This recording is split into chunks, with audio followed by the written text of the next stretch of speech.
চট্টগ্রাম বন্দরের new mooring container terminal পরিচালনার দায়িত্ব বিদেশি কোম্পানিকে দেওয়ার সিদ্ধান্তের প্রতিবাদে কর্মবিরতি পালন করছেন শ্রমিক কর্মচারীরা। সকাল ৮টা থেকে শুরু হয় এই কর্মসূচি, চলবে রবিবারও। এতে বন্দরের স্বাভাবিক কার্যক্রম ব্যাহত হচ্ছে, আর কঠোর অবস্থানে আছে বন্দর কর্তৃপক্ষ।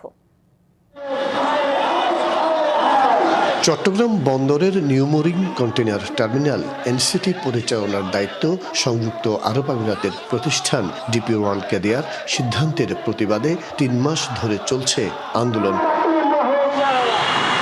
এর মধ্যে বৃহস্পতিবার হাইকোর্টের রায়ে বলা হয়, এনসিটি পরিচালনায় বিদেশি কোম্পানির সঙ্গে বন্দর কর্তৃপক্ষের চুক্তির প্রক্রিয়া বৈধ।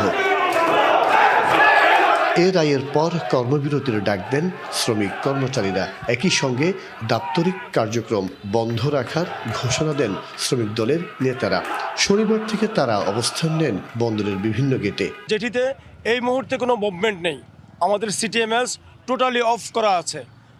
বিভিন্ন কর্মচারীরা তাদের ডিউটি পয়েন্টে গিয়েছে, কিন্তু তারা সাইন করেছে, কাজ করবে না। আমাদের আন্দোলনটা সেটাই ছিল।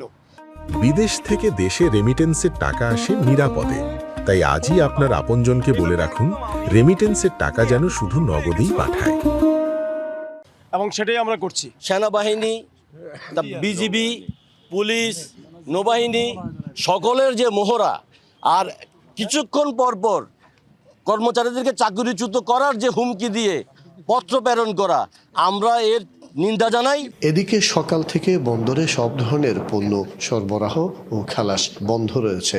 যারা আন্দোলন করতেছে ওরা তো চায় না, ওরা চাঁদাবাজ, ওদের দুর্নীতি বন্ধ হয়ে যাবে, চাঁদাবাজি বন্ধ হয়ে যাবে, এর জন্য ওরা এসব করতেছে। আমরা সাধারণ ড্রাইভার হেল্পার যারা আছি এবং লেবার যারা আছি, আমরা ভোগান্তি এক কথায়। বন্দর কর্তৃপক্ষ জানিয়েছে, কেউ বিশৃঙ্খল পরিস্থিতি সৃষ্টি করলে কঠোর ব্যবস্থা নেওয়া হবে। কারা কর্মস্থলে যোগ দিয়েছেন, কারা দেননি তা পর্যবেক্ষণ করতে বলা হয়েছে সব বিভাগীয় প্রধানকে। বিষয়টি নিয়ে ক্যামেরার সামনে কথা বলতে রাজি নন বন্দরের কেউই। আসদুল হক, ডিবিসি নিউজ, চট্টগ্রাম।